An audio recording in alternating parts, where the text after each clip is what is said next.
What up, everybody? It's your boy Asian. We're back here once again, a little after 24 hours. I let it soak in a little bit, try to think about it. But going into the game yesterday, the Pittsburgh Steelers were taking on the Cleveland Browns in Cleveland at Huntington Bank Stadium for a chance, if they won this game, to win the AFC North and seal it up and get to the playoffs, and kind of figure out what they want to do for Week 18, if they want to rest guys, whatever they want to do. But with that being so, they completely botched it. They failed to do so. They get defeated 13-6 by the Cleveland Browns. I was really nervous coming into this game all last week before even took the field against the Cleveland Browns team after that big win against my hometown Detroit Lions. They came on the road, got a huge win, and most people had them as an underdog. And Steelers, as we know, play extremely well when they are the underdog. But they come to Cleveland, and it seemed like Cleveland has just been a house of horrors for them. These last 5-6 times they have gone. Remember the Jameis Winston snow game? Lost that game on Thursday night. That's some of these horrors. A game with Kenny Pickett where the Cleveland had a rookie quarterback in Dorian Thompson-Robinson. Just a couple things to name. And then this latest thing where we lose 13-6 and we fail to score a touchdown. So all these things just had me nervous. Like I said, we don't play well when we are the favorites, and we cannot get up for these lower level teams.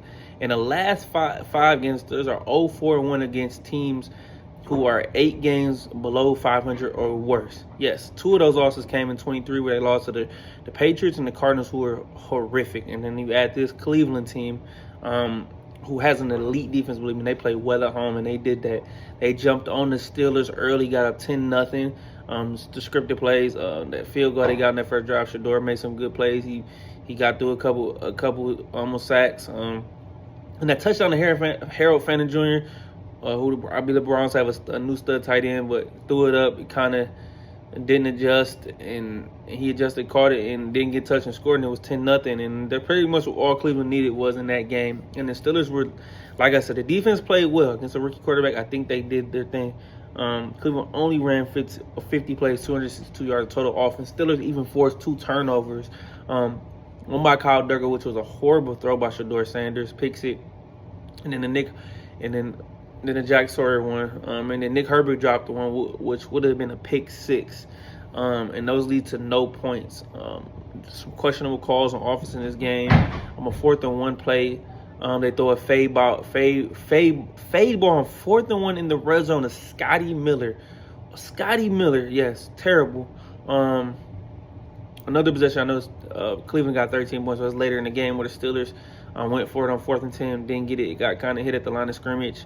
So Cleveland was able to, at the 20, and able to get a field goal. We marched down the field, and I just don't understand the play calling at the end of that game. You're throwing the ball 3 straight times at Denzel Ward to Marquez Valdez-Scantling. And no offense to him, but it's Rodgers' old teammate, but that's just not going to work. One of the best corners in the league, and you don't do anything different. And if you go back and look at the freeze frame of the play, Kenneth Gainwell was wide open in the flat, and I believe he scores. He had enough room to make a defender miss a score and get in the end zone on 4th down. And then Boswell misses a field goal in that 4th quarter. Just changes things. And this team was 3 for 15 on 3rd down, 0 for 3 on 4th down. So you're looking at it on 3rd and 4th in a combined 3 for 18. And this is where it comes to play. No DK Metcalf in this game, which would have been huge. Cleveland plays a ton of man-to-man defense, and DK is the only guy on this team who can really take advantage of those opportunities, who can really scare Cleveland. So if you're Cleveland, why not do it? We don't have anybody else over top. And then also Darnell Washington breaks his arm early in this game. So Hurts our 3 tight end rotation with him, Muth, and Jonnu Smith. Let's see, look at these. Scotty Miller has 7 targets, 3 for 25 total catches, though. Valdez-Scantling has 9 targets on 3 catches for 21 yards. Adam Thielen has 2 catches, 14 yards on 5 targets. Pat Freiermuth was our best pass catcher if DK Metcalf is not in the game, and he only had 3 catches for 63 yards. A lot of those were in that late drive and in the 4th quarter where the Steelers were going to try to go tie the game and possibly get to overtime, but that did not happen. And they also are very, very, very focused on keeping Myles Garrett out the game. More so, Aaron Rodgers getting the ball out holding. He was conscious of where Myles Garrett was at, and we held him without a sack, but we had to do a lot. And they kind of felt like put too much effort into that instead of just playing football. Also, Aaron Rodgers is 21 for 39 for 160 yards. We got him throwing the ball 39 times. We only ran the ball for 24 for 131. Jalen Warren, only 12 carries. Is averaging over 5 yards a carry. Get him the football more, please. Especially with the methodical plays. There's no way you can't. You should. If you hold Cleveland to 13 points, really it was 10. But like I said, they scored the field goal because they went for it. You should be able to score 17 to 20 points and win this game. And stop playing down to your competition. They're the better team, but once again, we freaking disappoint in the game they're supposed to win. We never can make it easy. Ever can make a game easy. Now, with that being said, as we know, the Baltimore Ravens did defeat the Green Bay Packers on this past Saturday night. Derrick Henry, 216 yards, 4 touchdowns with no Lamar Jackson, by the way. Straight dominated the Packers. And they got life with the Steelers losing this game. And now it is the final regular season game of the 25 season. It's Baltimore at Pittsburgh for the AFC North title, as we all know. And it's the last game on Sunday Night Football on NBC. I'm coming to this game. The Steelers are now. It's finally out. The Steelers are 3.5-point favorites as I'm speaking to you guys. That lets me know that Vegas thinks Lamar Jackson's playing, and I guess this helps the Steelers because they're playing.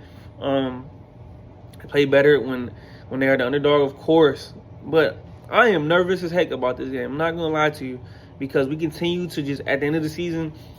Trying to win these crucial games or games that's supposed to continue to struggle. I know we had a nice little 3-game winning streak, but this is a game against Cleveland that you absolutely have to win, and it's just completely embarrassing. It's the most embarrassing loss of the season, man.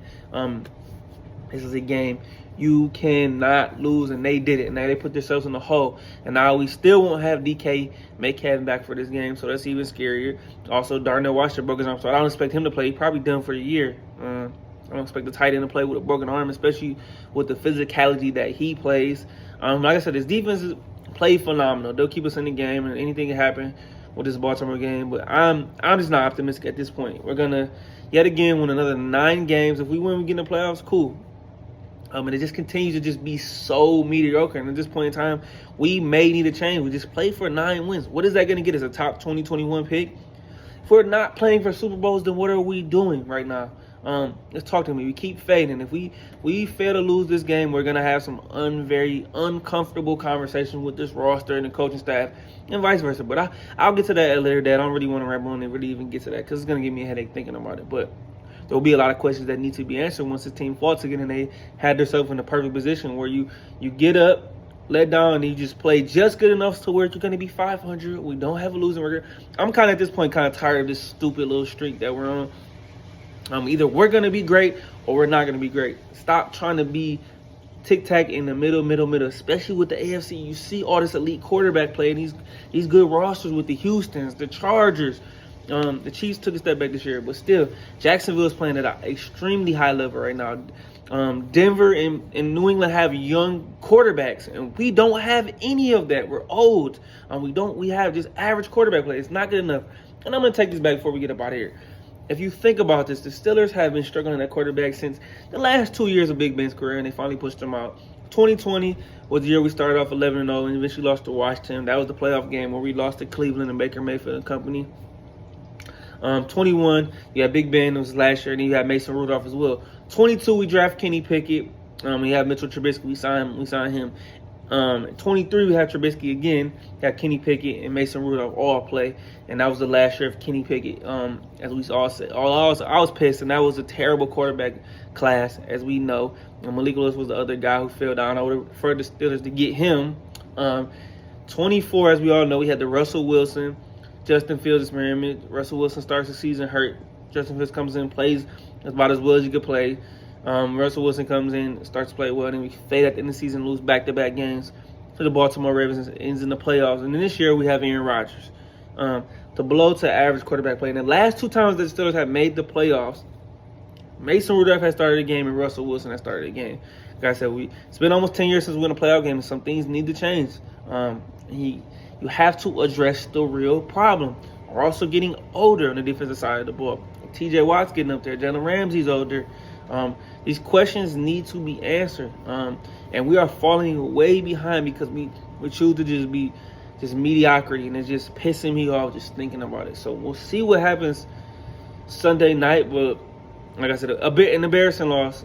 We deserve to get made front of the league, and we need to do something about it. So, she'll get the guys ready to play, and we'll see if Lamar Jackson plays. I hope he not. Even if he doesn't, Snoop Huntley, Tyler Huntley is a good high-level backup quarterback. So we'll see what happens, but I'm not feeling optimistic. Steelers fans, talk to me. Tell me what you're thinking, how you feeling. I said lose to rookie quarterback Shedeur Sanders and Cleveland Browns. I want a chance to clinch the AFC North when you don't do it, and now it comes down to all the marbles. With yet again, the Steelers don't know how to play a game where they can't just put their foot on the gas and stop playing with their food. So, hey, appreciate all the love and support. Don't forget to like, love, subscribe to my video. I appreciate all the love. Hey, follow me on Twitter at Keeping the Score. Give me a thumbs up on here. Like, tell a friend. It's your boy Adrian, and I'm out. Peace.